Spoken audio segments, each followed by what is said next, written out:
which we have never known. Although I have only recently learned the correct term for describing this type of behavior and come to understand the implications of such authoritarian thinking, I was familiar with the personality type from my years in the Nixon White House. We had plenty of authoritarians in the Nixon administration, from the president on down.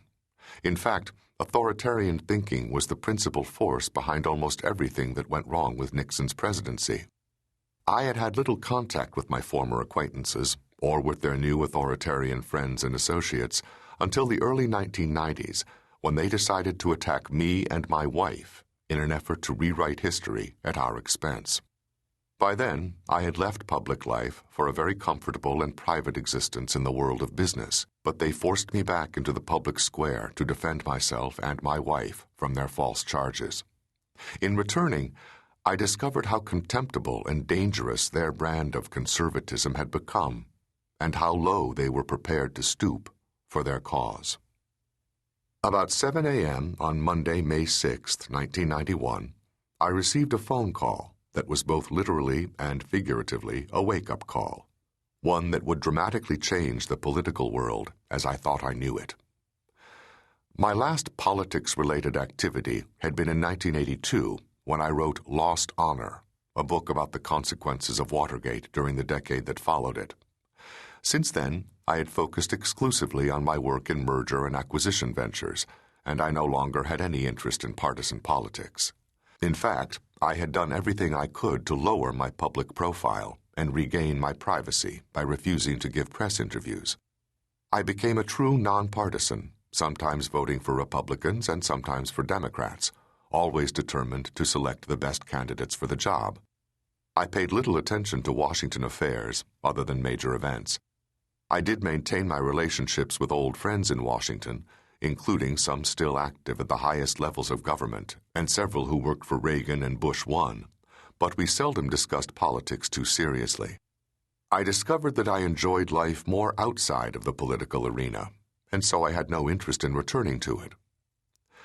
When the phone rang that Monday morning, I assumed it was my wife Maureen, Mo to family and friends, calling from Pennsylvania, where she had gone to care for my mother, who had recently suffered a stroke.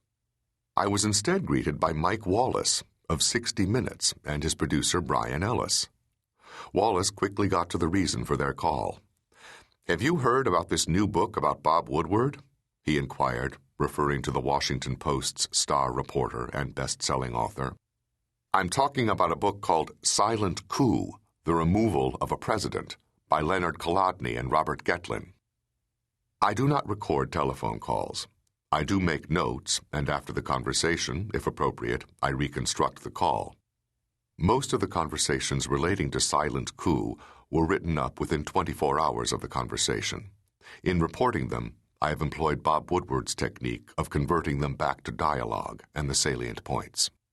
Wallace explained that 60 Minutes was working on a story about Silent Coup, which St. Martin's Press was going to publish in 2 weeks, and Time magazine was going to run an excerpt from the book.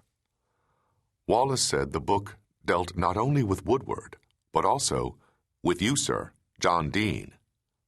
"How so?" I asked. I knew about the book because Kolodny had called me several years earlier looking for dirt on Woodward, and I had told him I had none. Later, he called back to ask me some questions about my testimony before the Senate Watergate Committee. But Kolodny had said little about how I related to his book. I had assumed his project had died. "Do you know a woman by the name of Heidi Reichen?" Wallace asked. "Sure. Heidi was a friend of Mo's. She died a few years ago. What does Heidi have to do with Silent Coup?" Heidi and Mo had been friends before we were married and was a bridesmaid at our wedding. Wallace ignored my question. Employing his trademark confrontational tone, Wallace began throwing hardballs. According to Silent Coup, Heidi was also known as Kathy Dieter, and this Heidi/Kathy person, as they call her in the book, had a connection to a call girl ring back in 1971 and 72. In fact, I gather she was the madam of the operation.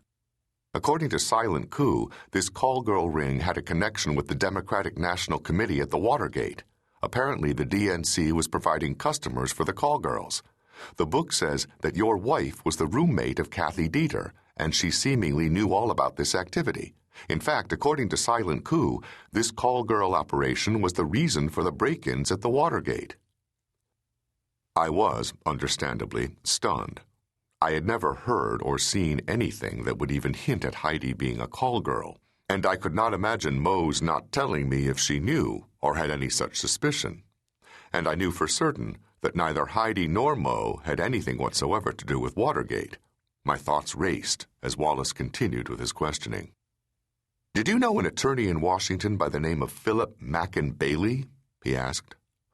When I answered that I did not, he pressed, "Do you remember an incident while you were working at the White House as counsel to the President when an assistant United States attorney came to your office, a fellow named John Rudy, to discuss Philip Bailey's involvement in prostitution, and you made a copy of Mr. Bailey's address book, which had been seized by the FBI?"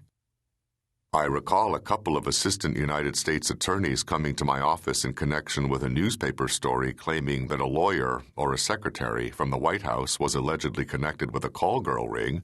As I recall, we had trouble figuring out who, if anyone, at the White House was involved, but I never made a copy of an address book. My mind was searching, trying to recall events that had taken place almost 2 decades earlier. Wallace now dropped another bomb. He told me that, according to Silent Coup, Moe's name was in Philip Bailey's little black address book. He also said that Bailey had been indicted for violating the Mann Act, which prohibits taking women across state lines for immoral purposes, specifically prostitution. Silent Coup claimed that my wife was listed in the address book as Moe Biner, along with a code name of Clout. Supposedly, Bailey's address book also contained the name of Kathy Dieter. Before I could digest this information, Wallace added more.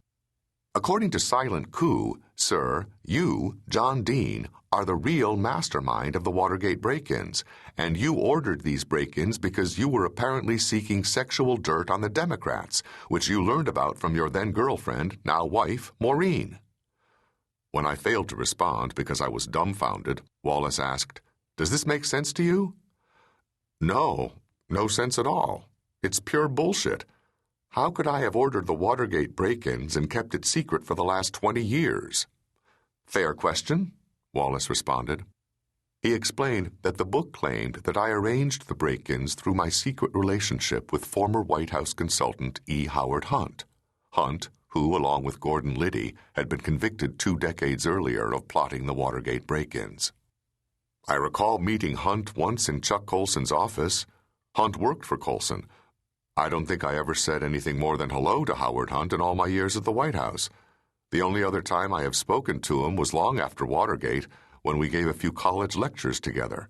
Anyone who says I directed Hunt to do anything is crazy. Still trying to sort out the various claims of Silent Coup, I asked, "Did you say this book has me ordering the break-ins because of a call girl ring?" Wallace said the manuscript was not clear about the first break-in. Indeed, he said, it was all a bit unclear, but apparently they were saying that the second break-in was related to Bailey's address book and a desk in the DNC. "Are you saying that none of this makes any sense to you?" Wallace asked again. "Mike, I'm astounded. This sounds like a sick joke." "The authors and the publisher claim you were interviewed," Wallace said. "Not about this stuff. I was never asked anything about Moe or Heidi Reichen, nor was there any mention of call girls. I assure you I would remember." Wallace wanted me to go on camera to deny the charges. I said I was willing, but I wanted to see the book so I could understand the basis of the charges. But 60 Minutes had signed a confidentiality agreement with the publisher and was prohibited from providing any further information.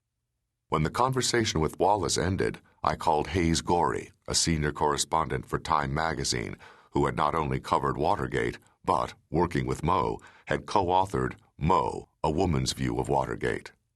Hayes had known Heidi as well. He was aghast and could not believe that Time was going to run such a flagrantly phony story without checking with the reporter who had covered Watergate for them. After a quick call to New York, he confirmed that the New York office had purchased the first serial rights to Silent Coup, and they were preparing both an excerpt and a news story. Moe found the story laughable, and could not believe anyone would publish it. She had no information that Heidi had ever been.